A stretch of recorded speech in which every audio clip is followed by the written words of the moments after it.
আসসালামু আলাইকুম। আজকে চলে আসলাম নারায়ণগঞ্জ আমার মামা শ্বশুরের বাসায়। তো অনেক দিন যাবৎ আমার নানি শাশুড়ি খুবই অসুস্থ ছিল, তাই তাকে দেখার জন্য আমি আসতে চেয়েছিলাম। যেহেতু সৌদি আরব থেকে এসে আমিও খুব অসুস্থ হয়ে গিয়েছিলাম, সেজন্য আসতে পারিনি এবং রোজা ঈদ সব কিছু মিলে আর কি দেরি হয়ে গিয়েছে।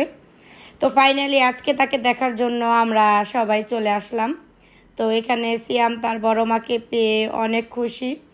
তো অনেক দিন পর তাকে আর কি দেখতে পেলাম, তো আমাদের খুবই ভালো লাগতেছিল। সে আমাদেরকে দেখে অনেক খুশি হয়েছিল। আসলে দূরে থাকার কারণে আসা যাওয়া খুবই কম হয়, মাঝে মধ্যে আর কি একটু ফোনে কথা হয় এই আর কি।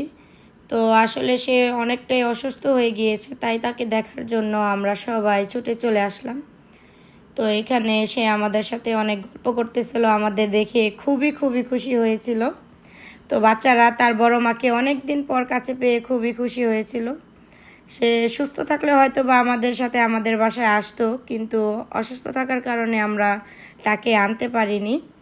এইদিকে গল্প করতে করতে দেখি আমার মামি শাশুড়ি আমাদের জন্য রান্না বান্না করে ফেলেছে। এখানে মুরগির রোস্ট রান্না করেছে, তারপর গরুর মাংস রান্না করেছে, ডিমের কোরমা রান্না করেছে এবং সাথে সাদা পোলাও।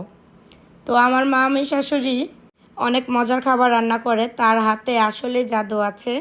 তো আমি যতবার এখানে যাই আমি খুবই প্রশংসা করি যে মামি অনেক মজার মজার খাবার রান্না করে, তার হাতের খাবার খেতে খুবই ভালো লাগে। তো আমরা এখানে সবাই খাচ্ছিলাম। তো শুধু আমি না, আমাদের ফ্যামিলির সবাই আর কি এটা ভালো জানে যে আমার মামি শাশুড়ির হাতের রান্না খুবই মজা।